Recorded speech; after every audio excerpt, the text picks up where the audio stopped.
आगरा। यमुना नदी के किनारे एक सफेद इमारत जो सदियों से इंसानों के दिलों में एक राज बनी हुई है। इसका नाम है ताजमहल।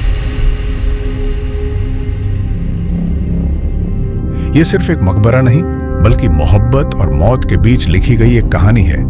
लेकिन हर कहानी में छिपा होता है एक राज।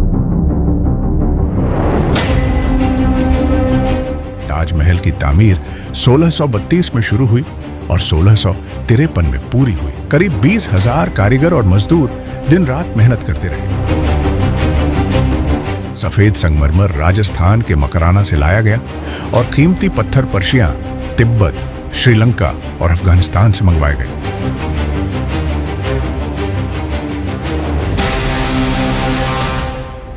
उस वक्त इस पर लगभग 32 लाख रुपए खर्च हुए, जो आज के जमाने में करीब 1000 करोड़ रुपए के बराबर हैं। इसे शाहजहां ने अपनी बेगम मुमताज महल की याद में बनवाया था।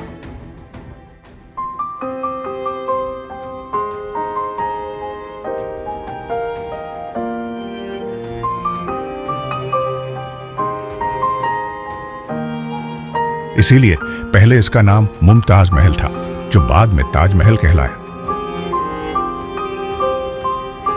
लेकिन यहीं से शुरू होता है एक और राज। कुछ लोग कहते हैं कि ताजमहल असल में एक पुराना मंदिर था, तेजो महाल है।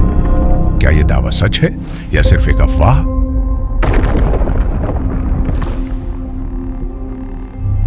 यह अब तक एक राज बना हुआ है। एक और राज, शाहजहां चाहता था कि अपने लिए भी एक काला ताजमहल बनवाए, जो मुमताज के मकबरे के सामने हो।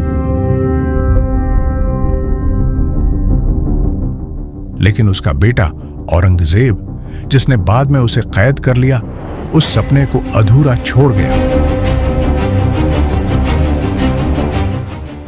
कहा जाता है कि तामीर के बाद शाहजहां ने उन कारीगरों के हाथ कटवा दिए ताकि दुनिया में दोबारा ऐसी इमारत न बन सके। सच क्या है, यह भी एक राज है। क्या आपने देखा है कि ताजमहल का रंग सुबह गुलाबी, दोपहर में सफेद और शाम को सुनहरा हो जाता है? क्या यह सिर्फ रोशनी का असर है या इन पत्थरों में कोई राज छिपा है? और सबसे बड़ा सवाल, क्या मुमताज की असली कब्र खाली है? क्या उनका जिस्म कहीं और दफन है? अगर हां, तो फिर ताजमहल के अंदर क्या है? जब शाहजहां आगरा किले में कैद था, तो हर रात उसी खिड़की से ताजमहल को देखता रहता था। वो इमारत जहां उसका दिल, उसकी रूह और उसकी मोहब्बत सोई थी। आज भी ताजमहल सिर्फ एक इमारत नहीं, ये एक राज है जिसके अंदर मोहब्बत भी दफन है और कुछ सवाल भी, जिनके जवाब शायद वक्त के पास भी नहीं। और शायद इसी ताजमहल के कुछ और राज हम तुम्हें अगले एपिसोड में बताएंगे।